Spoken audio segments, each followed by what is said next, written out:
तब जो राम जी रचेंगे वही होगा। अंत में सती जी ने शरीर को त्यागा। दूसरा जन्म हिमवान के घर पर हुआ। पार्वती बनकर प्रकट भई। बोलो पार्वती मैया की। बहुत दिन बीते, उन्होंने तप किया, भोले बाबा से विवाह का हट किया। बरहों शंभु नाता रहूं कुंवारी, मैं तो विवाह करूंगी या भोले बाबा के साथ बढ़ना कुंवारी। अंत में भोले बाबा को देवताओं ने मनाया, बाबा बहुत दिन हो गए बारात नहीं गए, लड़ुआ खाने बारात खिलाने, हाँ बोल दो। भोले बाबा बोले ना, एक बार शादी करी सब स्वाहा होगा, अब हम शादी वादी नहीं करेंगे। देवताओं ने समझाया, मान जाओ, रसगुल्ला नहीं मिले बहुत दिन से। राम जी से कहा, जब राम जी ने समझाया तब हाँ कहा। और जब हाँ कह दिया भोले बाबा ने, सोई बारात की तैयारी भोले बाबा की होने लगी। जमराज अपने भैंसा हाँ साफ कर लो, शाम के बारात जाने लगो भैंसा हाँ रगड़ गए। भैंसा बोलो सरकार आज हमें कौन रगड़ हो जा रहा। ओ यमराज बोलो, अगर आज हमने करिया से तुझे गोर ना कर दिया तो हमारा नाम है, आज तुझे गोरा निकाल के रहेंगे। बोले क्यों, आज बारात में जाना। भोले बाबा, अरे सरकार हम तो काले ही रहेंगे, खाल और छिल जाएगी। राजा इंद्र अपने ऐरावत हाथी को सजाने लगा, सब देवता तैयारी करने लगे बारात की, लेकिन जिसकी शादी हो रही उसको कोई नहीं देख रहा। भोले बाबा ज्यों के त्यों बैठे हैं। अब बड़ी हैरानी हो गई, बाबा ज्यों के त्यों, अब क्या किया जाए। शाम के समय नंदी भृंगी श्रृंगी बाबा के पास पहुंचे। बाबा आपको ब्याह है, आज को शादी है, बारात दूल्हा बनना। बाबा बोले क्या बनना है, ऐसे ही चल देंगे। नंदी बोले सरकार जौन हिसाब के बैठे हो, ये हिसाब की तो बिटिया पूरे संसार में नहीं है, कुछ पहन लो फिर जाओ। बोले बाबा बोले हम तो जैसे वैसे ही ठीक है। अरे नहीं सरकार, दूल्हा का श्रृंगार होता है। अच्छा चलो तो श्रृंगार करो। शिवगण भगवान का श्रृंगार करने लगे। शिव है संभोगन करें श्रृंगारा। साप शंकर जी के गण श्रृंगार करने लगे। सबसे पहले मुकुट बनाया जटाओं का। अब किसी ने कहा, नंदी बोले मुकुट तो हो गया, लेकिन मोर कहां से मिलेगा। अब मोर कैसा होता है। भृंगी बोले मोर में लटके रात आएंगे, लटके ऐसे।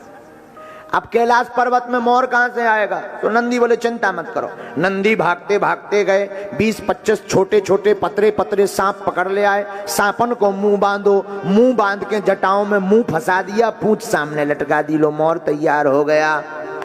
अही मौर्य, अही माने सांप, नाग का मोर बनाया। अब मोर तो हो गया भैया, लेकिन दूल्हा को पाउडर नहीं लगाया, फेशियल करो। ये फेशियल क्या है, नंदी ने पूछा। तो भृंगी ने कहा भाई सफेद सफेद होता है। बोले अब यहाँ कौन पाउडर दुकान है, एक काम करो रुको। नंदी भागे भागे गए, 5 किलो शमशान की राख उठा ले आए और राख लई, और अपन तो पाउडर फेशियल मुंह में लगाई, जिनने पूरे शरीर में लगा दी। एक तो भोले बाबा वैसे ही कर्पूर गौरम करुणावतारम, सफेद रूप, ऊपर से भस्म लग गई तो और आनंदमय लगने लगे। आहा,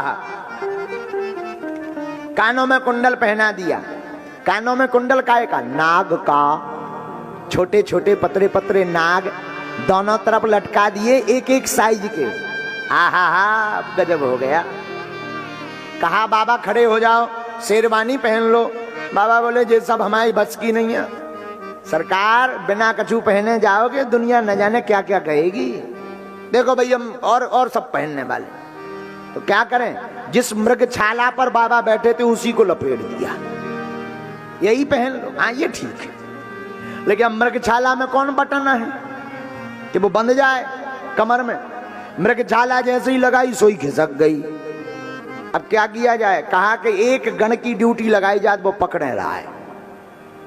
नंदी बोले अगर गण की ड्यूटी लगाएं, अगर वो पकड़े रहा है, कहीं ऐसा नहीं कि भावर के बीच ही में उनके हाथ से छूट जाए तो पूरा सिस्टम गड़बड़ हो जाए। हाँ सब गड़बड़ हो जाएगा, कुछ और करो। अब क्या किया जाए। नंदी बोले एक उपाय है। कारो कारो सटकारो सांप बड़ो सो देखो, लंबो कारो सांप देखो। कमर में मृग छाला पहनाई, ऊपर से सांप को बांध दिया और कह दिया सुनो इज्जत तुम्हारे हाथ में है, तुम ना खिसकियो। दुनिया उल्टा पलटी हो जाए, तुम मत खिसकना। आहा, बोले चिंता मत करो, चिंता मत करो। नाग बोलो चिंता मत करो। अब कहा, अब बढ़िया रहा। त्रिपुंड बढ़िया धारण करवाया, हाथ में त्रिशूल लिया बाबा ने, डमरू ली। बाबा बोले अच्छा बताओ नंदी कैसे लग रहे हैं? बाबा अद्भुत लग रहे हो, बारात है आपकी, चलो रथ मंगवाएं। बाबा बोले नहीं, हम तो नंदी पर ही जाएंगे। आज दूल्हा हो, कम से कम आज तो बैठ लो। नहीं नहीं नहीं, उसी पर जाएंगे। क्यों? बोले देखो भाई, हम मांग करके बर नहीं बनते। जरा गौर करना विद्वान, मांग कर बर नहीं बनते। बोले क्यों? बोले मांग कर बर बनोगे तो 4 दिन बाद वो वापस लौटाना पड़ेगा, तो फिर बराबर हो जाओगे। इसलिए हम पहले ही बराबर रहना चाहते। आहा हा हा। अब रोज तो भोले बाबा नंदी पर सीधे बैठते थे, परंतु आज शादी है तो भोले बाबा उल्टे बैठे, पूंछ पकड़ के, उल्टा मुंह पूंछ पकड़े। किसी ने कहा ये उल्टे क्यों बैठे? अरे बोले तुम क्या जानो, हमारी मति कहती है शादी के दिन भोले बाबा उल्टे इसलिए बैठे हैं क्योंकि बारात में विष्णु भगवान को जाना था। भगवान को पीठ करके जाएंगे तो पाप लगेगा, भगवान को मुख देख करके जाएं, इसलिए उल्टे बैठे हैं। भगवान की तरफ मुंह किया है। अच्छा, नाग मस्तक पर, गले में, क्यों? नाग है काल। हम लोग दूल्हा बनने के चक्कर में सब कुछ भूल जाते हैं। मानो भोले बाबा कहना चाहते हो, खुशी में, प्रसन्नता में सब भूलना, पर काल को मत भूलना, ये मस्तक पर ही मंडरा रहा है। इसलिए नाग पहना। अब बारात चली। जैसे ही बारात चली सो थोड़ी दूर निकली, देवतन ने गौर से देखो, आ जिया दूल्हा कच्चे। ब्रह्मा जी बोले जिस हिसाब से इनको भेष है उस हिसाब से बारात तो वापस लौटने। बोले क्यों? बोले भोजन तक नहीं मिलने इनके चक्कर में। तो आपातकालीन मीटिंग भई कि इस बारात में भोजन सबसे पहले होगा। और आप पढ़ेंगे तो भोले बाबा के विवाह में पहले भोजन भाव, राम जी का विवाह पढ़ेंगे तो भोजन बाद में आया है, वर्णन कलयुग का वर्णन बाद में, इनके में पहले। क्योंकि देवता बोले अपन लोग आगे चलो, पहले पालो बाद में इन्हें आऊं दो भाई साहब, पर जो होगा सुने पट लिया जाएगा। अब भोले बाबा की जैसी बारात चली, नगर में सबसे पहले देवता पहुंचे, विष्णु भगवान, इंद्र आदि सजे बजे देवता। आहा, गांव के लोग मिर्चवानी लें, फूल माला लें, अरे बारात आ गई, बारात आ गई। नगाड़े बजने लगे, धूमधाम होने लगी, सहनाई बजने लगी।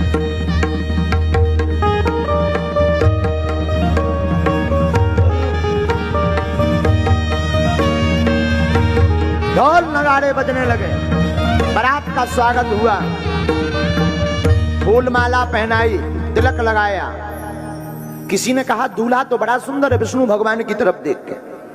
नारद जी बोले दूल्हा नहीं है, ये बाराती है, दूल्हा तो पीछे आ रहा।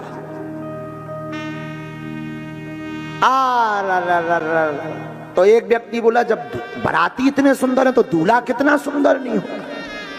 नारद जी नीचे सिर डाल के बोले यहाँ ऊंचाऊ तो भाई साहब देख लियो, तो हम क्या बताएं कितने सुंदर। उधर भोले बाबा जब चलने लगे, देखा हमारी बारात में कोई नहीं है, हैरान हो गए। क्यों नंदी, सब बाराती कहाँ गए? बोले सब आ गए। नंदी कुछ उपाय करो, कुछ बाराती तो होनी चाहिए, 2 4 5 10 साथ में। कहो तो अपने वाले बुला लें। हाँ अपने बुला लो। और बाबा के बाराती कौन है? भूत प्रीत पिशाच साकनी डाकनी बेताल जिंद राक्षस सब चिल्लात भय चले आए। नंदी ने जहां कहा हर हर महादेव, भूत हो प्रेत हो पिशाच हो साकनी हो डाकनी हो सब आ जाओ। भोले बाबा की बारात चली। भूत की का मारत रोत गाउत जय जयकार कर, भारतीय भूत आ गए परदनिया पहन पहन, कारे कारे वेस्ट इंडीज के भूत भी आए। अब वो तो हर जगह के आए हूं, पूरे दुनिया के बाबा की बारात। चाइना की हल्की हल्की आंखों से चिंग चौंग चांग चौंग चमंग चौंग करा तो भाई यार, चाइनीज भूत आए।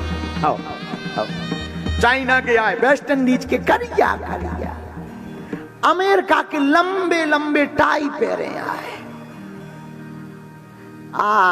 ऑस्ट्रेलिया के गोरे गोरे बड़े बड़े भूत ही भूत जुड़े। सबने बाबा को प्रणाम किया। बाबा बोले खुशी रहा। कैसे हो? सब बोले आनंद है। बारात है, बारात है। और भूत भी बड़े गजब। एक भूत के 4 मुख, एक पूरब में, एक पश्चिम में, एक उत्तर में, एक दक्षिण में। अच्छा, टेंशन हमें नहीं है, टेंशन तो है पत्तल डारवे बारे है। कौन सी दिशा को ले हैं, ईस्ट को कि वेस्ट को? कहां से पाएंगे? सबसे टेंशन उनको है। एक भूत बड़ो गजब को, मुंह आगे आंखें पाछे। कहा कि और गजब का है, उल्टो चल रहा। एक भूत हाथ पांव है ही नहीं है, ड्राम से लड़का चलो आ रहा। और लड़का तो लड़का तेसो आओ कि नंदी के घर लगाओ। नंदी बोले कौन? भीतर से पेट से आ भाई, तुम्हें क्या लेना देना? नंदी बोले हद हो गई। एक भूत और गजब को, हाथ ही हाथ गेंद सो लड़का चलो आ रहा। अच्छा, एक भूत तो और गजब को, शायद चाइना को, मुंह ऊपर। अब टेंशन जो है कि ऐसी कोनो टेबल नहीं बनी जो अथफर में लटक जाए। सब भूत जुड़े। भारतीय भूत अमेरिका वालों के पास पहुंचे, उनकी टाई पे एक भूत टंगाओ, गले में फंस गई टाई। उन्हें बड़ी मुश्किल से छोड़ा भारतीय भूत ने। और रहा होगा काशी का, खबर नहीं, हमें तो लग रहा है यही काशी का रहा होगा, मणिकर्ण घाट का, वहीं कुलिया में रहता होगा। काशी का भूत अमेरिका के भूत को पकड़ के रह गया, टाई पे टंग गया। बड़ी मुश्किल से अमेरिका जब 4-5 भूत और जुड़े, जब छुड़ा, भाई जय क्या कर रहे हो? बोले झूला झूल रहे। कहा झूला थोड़ी ये टाई है। बोले क्या? This is tie. हो, इससे क्या होता है? इससे शान बढ़ती है। तुम लोग टाई नहीं लगाते भारतीय लोग। और भारत को भूत, वो भी काशी को, और फेल हो जाए सपने में नहीं। बोले वाह, कौन सी टाई है ये? बोले आगे वाली टाई है। परदनिया को पीछे को छोड़ उठा के बोले हम लोग बैक टाई लगाते हैं। तुम लगाते आगे वाली, हम लोग बैक टाई लगाते।